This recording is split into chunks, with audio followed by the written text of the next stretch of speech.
The Hound of the Baskervilles. Novel by Arthur Conan Doyle. Chapter 13. Fixing the Nets. Sir Henry was more pleased than surprised to see Sherlock Holmes.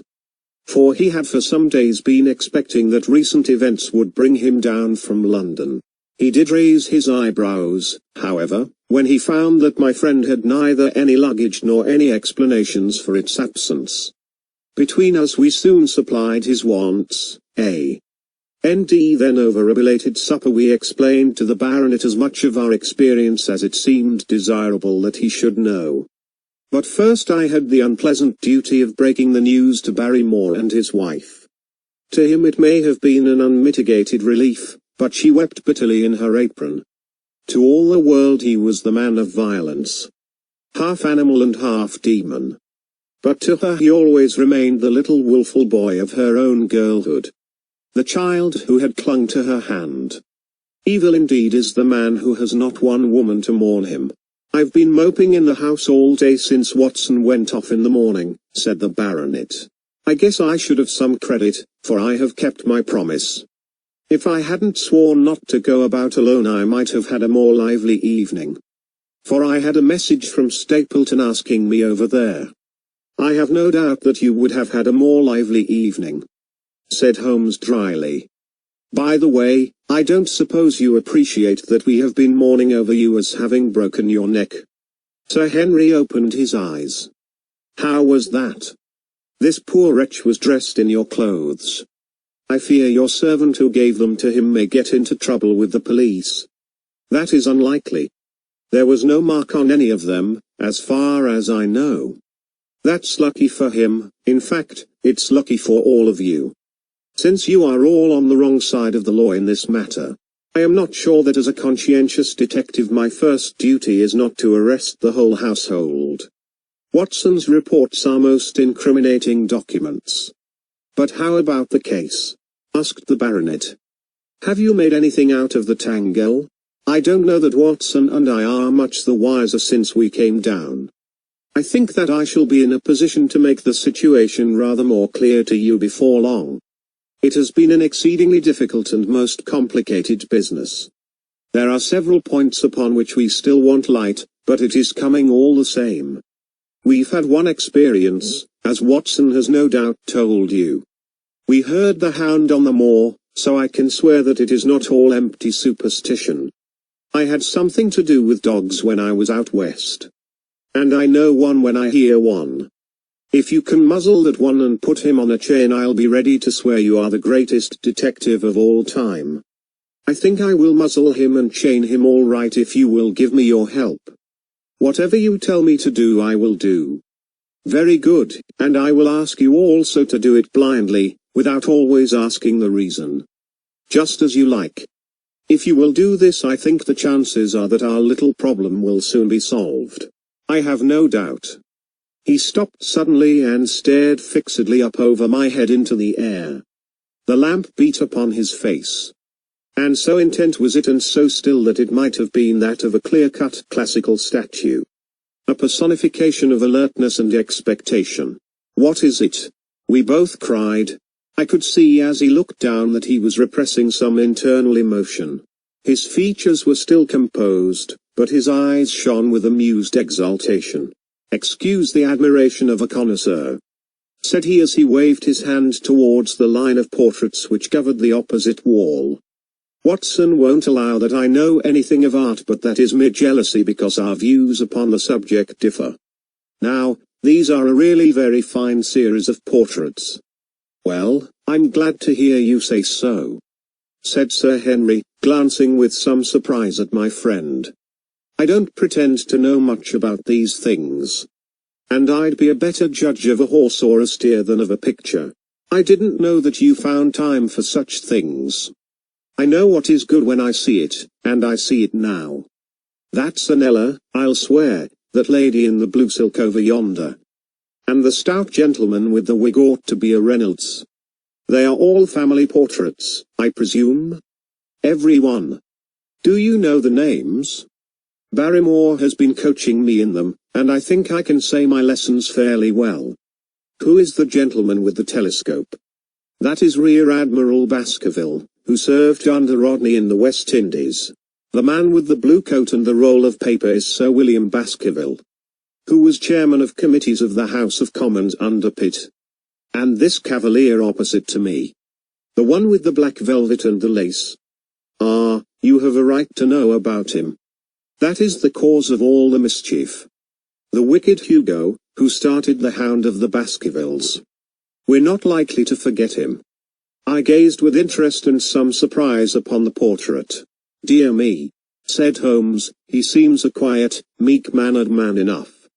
But I dare say that there was a lurking devil in his eyes. I had pictured him as a more robust and ruffianly person. There's no doubt about the authenticity, for the name and the date, 1647, are on the back of the canvas. Holmes said little more, but the picture of the old roisterer seemed to have a fascination for him, and his eyes were continually fixed upon it during supper. It was not until later, when Sir Henry had gone to his room, that I was able to follow the trend of his thoughts. He led me back into the banqueting hall, his bedroom candle in his hand, and he held it up against the time-stained portrait on the wall. Do you see anything there? I looked at the broad-plumed hat, the curling love locks, the white lace collar, and the straight, severe face which was framed between them. It was not a brutal countenance, but it was prim, hard, and stern, with a firm-set, thin-lipped mouth, and a coldly intolerant eye. Is it like anyone you know? There is something of Sir Henry about the jaw. Just a suggestion, perhaps. But wait an instant. He stood upon a chair, and, holding up the light in his left hand, he curved his right arm over the broad hat and round the long ringlets. Good heavens! I cried in amazement. The face of Stapleton had sprung out of the canvas. Ha, you see it now. My eyes have been trained to examine faces and not their trimmings.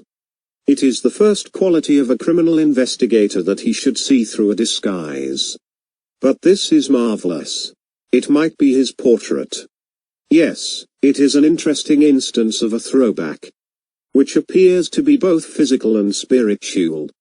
A study of family portraits is enough to convert a man to the doctrine of reincarnation. The fellow is a Baskerville, that is evident, with designs upon the succession. Exactly. This chance of the picture has supplied us with one of our most obvious missing links. We have him, Watson, we have him. And I dare swear that before tomorrow night he will be fluttering in our net as helpless as one of his own butterflies. A pin, a cork, and a card, and we add him to the Baker Street collection. He burst into one of his rare fits of laughter as he turned away from the picture. I have not heard him laugh often, and it has always boded ill to somebody. I was up betimes in the morning, but Holmes was afoot earlier still. For I saw him as I dressed, coming up the drive.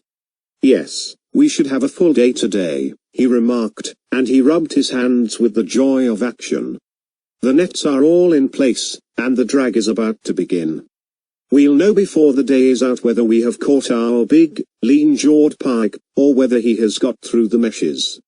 Have you been on the moor already? I have sent a report from Grimpen to Princetown as to the death of Selden. I think I can promise that none of you will be troubled in the matter.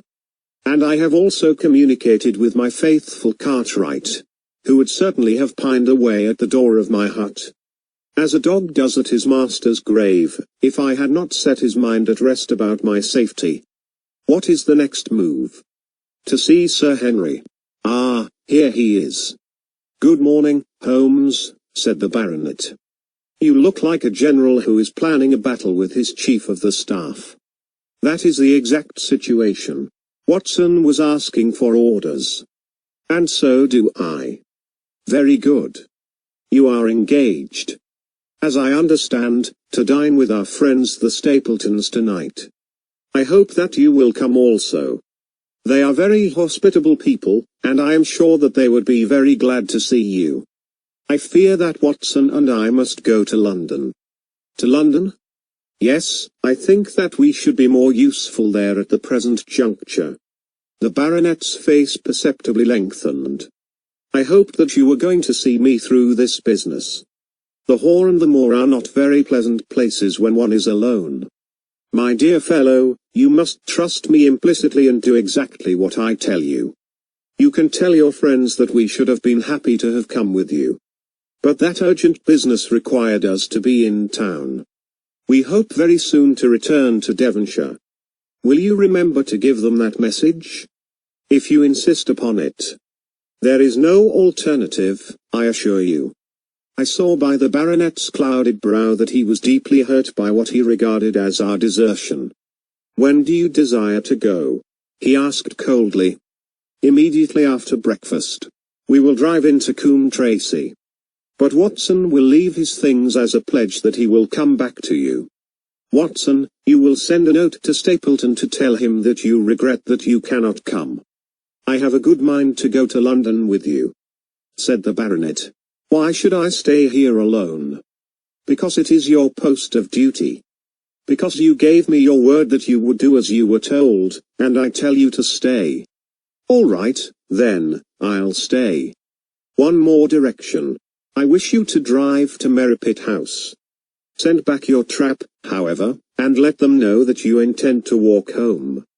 To walk across the moor? Yes. But that is the very thing which you have so often cautioned me not to do. This time you may do it with safety. If I had not every confidence in your nerve and courage I would not suggest it, but it is essential that you should do it. Then I will do it. And as you value your life, do not go across the moor in any direction save along the straight path which leads from Merripit House to the Grimpen Road, and is your natural way home. I will do just what you say. Very good. I should be glad to get away as soon after breakfast as possible, so as to reach London in the afternoon. I was much astounded by this programme. Though I remembered that Holmes had said to Stapleton on the night before that his visit would terminate next day. It had not crossed my mind, however, that he would wish me to go with him, nor could I understand how we could both be absent at a moment which he himself declared to be critical. There was nothing for it, however, but implicit obedience, so we bade goodbye to our rueful friend. And a couple of hours afterwards we were at the station of Coombe Tracy and had dispatched the trap upon its return journey. A small boy was waiting upon the platform. Any orders, sir? You will take this train to town, Cartwright. The moment you arrive you will send a wire to Sir Henry Baskerville, in my name, to say that if he finds the pocket-book which I have dropped he is to send it by registered post to Baker Street. Yes, sir. And ask at the station office if there is a message for me. The boy returned with a telegram, which Holmes handed to me. It ran. Wire received. Coming down with unsigned warrant. Arrive 5:40. Lestrade. That is an answer to mine of this morning. He is the best of the professionals, I think, and we may need his assistance. Now, Watson, I think that we cannot employ our time better than by calling upon your acquaintance, Mrs. Laura Lyons. His plan of campaign was beginning to be evident. He would use the baronet in order to convince the Stapletons that we were really gone, while we should actually return at the instant when we were likely to be needed. That telegram from London, if mentioned by Sir Henry to the Stapletons, must remove the last suspicions from their minds. Already I seemed to see our necks drawing closer around that lean-jawed bike. Mrs. Laura Lyons was in her office. And Sherlock Holmes opened his interview with a frankness and directness which considerably amazed her. I am investigating the circumstances which attended the death of the late Sir Charles Baskerville, said he. My friend here, Dr. Watson, has informed me of what you have communicated. And also of what you have withheld in connection with that matter. What have I withheld? She asked defiantly. You have confessed that you asked Sir Charles to be at the gate at 10 o'clock. We know that that was the place and hour of his death.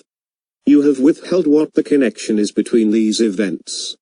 There is no connection. In that case the coincidence must indeed be an extraordinary one. But I think that we shall succeed in establishing a connection, after all. I wish to be perfectly frank with you, Mrs. Lyons. We regard this case as one of murder. And the evidence may implicate not only your friend Mr. Stapleton but his wife as well. The lady sprang from her chair. His wife, she cried. The fact is no longer a secret. The person who has passed for his sister is really his wife. Mrs. Lyons had resumed her seat. Her hands were grasping the arms of her chair, and I saw that the pink nails had turned white with the pressure of her grip. His wife, she said again. His wife. He is not a married man. Sherlock Holmes shrugged his shoulders. Prove it to me. Prove it to me. And if you can do so. The fierce flash of her eyes said more than any words. I have come prepared to do so, said Holmes, drawing several papers from his pocket.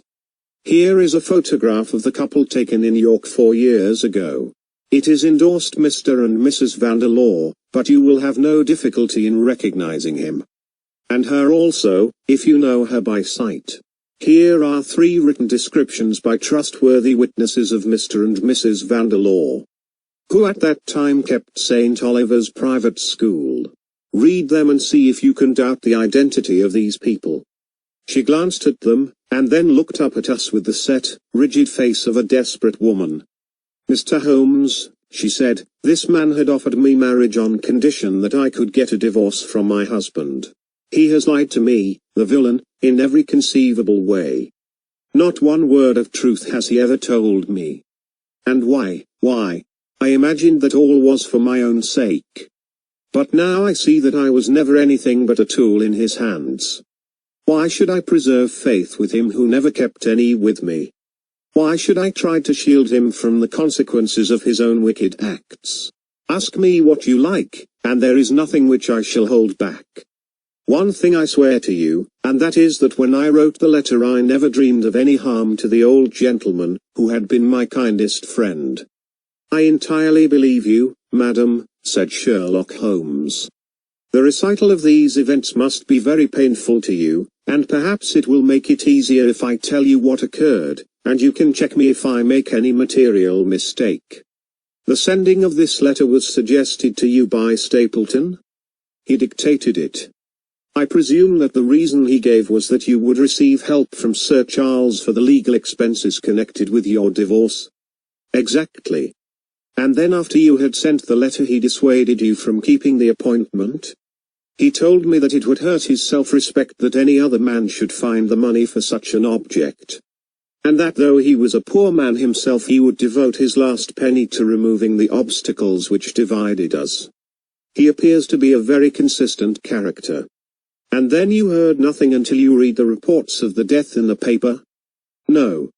And he made you swear to say nothing about your appointment with Sir Charles? He did.